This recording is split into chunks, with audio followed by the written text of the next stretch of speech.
বিসমিল্লাহির রহমানির রহিম। আজকে এপ্রিলের 5 তারিখ 5/2026 5 তারিখ এপ্রিল। আমার সাহেবের আদা কিনে আনছে সস্তা পাইয়া, মাত্র 100 টাকা করে কেজি। সে 3 কেজি আদা কিনে নিয়ে আসছে। এই যে দেখেন, সস্তা কিনলে কি হয় দেখছেন?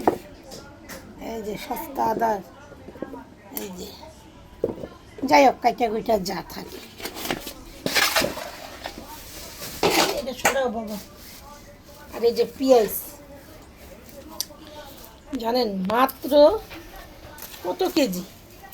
মাত্র হলো কি আপনার 30 টাকা না 35 টাকা করে কেজি। অনেক পেঁয়াজ আছে, তারপর ওই যে আজকে আবার কতটি নিয়ে এসেছে। হ্যাঁ এই যে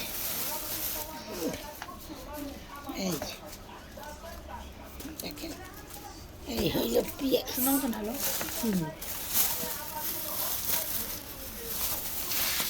আজকে বাজার শুধু হবে কাঁচাকুচি বাজার, কাঁচাকুচি। এই যে দেখেন,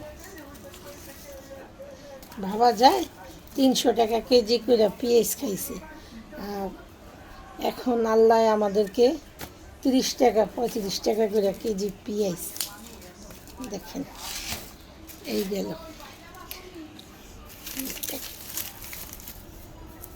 পেঁয়াজের কোয়ালিটি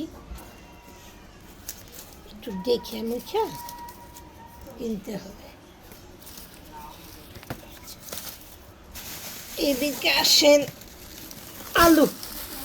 আমার ছোট মেয়ে তো বাবা আলু ছাড়া সে কিছুই বুঝে না, শুধু আলু খায়, 3 বেলায় আলু খায়।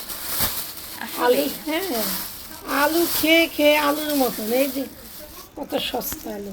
এই যে শুনেন একটা কথা বলি, এই যে আলুগুলো এরকম সবুজ থাকবে না, এই আলু কিন্তু খাবেন না, এটি কিন্তু এক ধরনের বিষ। আমি টিভিতে শুনছি, আগে বিশ্বাস করতাম না, এখন কিন্তু করি। এটা কিন্তু পুরাটা এক হিসাবে বাদ। এই যে এই জিনিসগুলো, হ্যাঁ হ্যাঁ, এটা কিন্তু এক ধরনের সাইনাপ বিষ না কি বিষ জানি বলে। এই যে লেগে যে দেখে খাবেন। কেরি আমি ধরতেছি,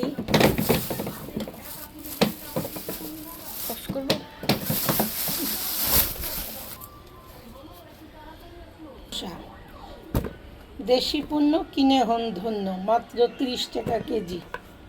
দেখেন, শসা খাবেন, স্বাস্থ্যের জন্য অনেক ভালো। এটা ভরা আছিল, সকালবেলা আনছে, দেখেন খাইতে খাইতে অনেক করে আছে। এই যে রসুন, অনেক দাম কম। কুরবানির আগে আগে কিছু আদা রসুন কিনে বাইকটা ফ্রিজে রাখবেন, এতে করে অনেক ভালো হবে।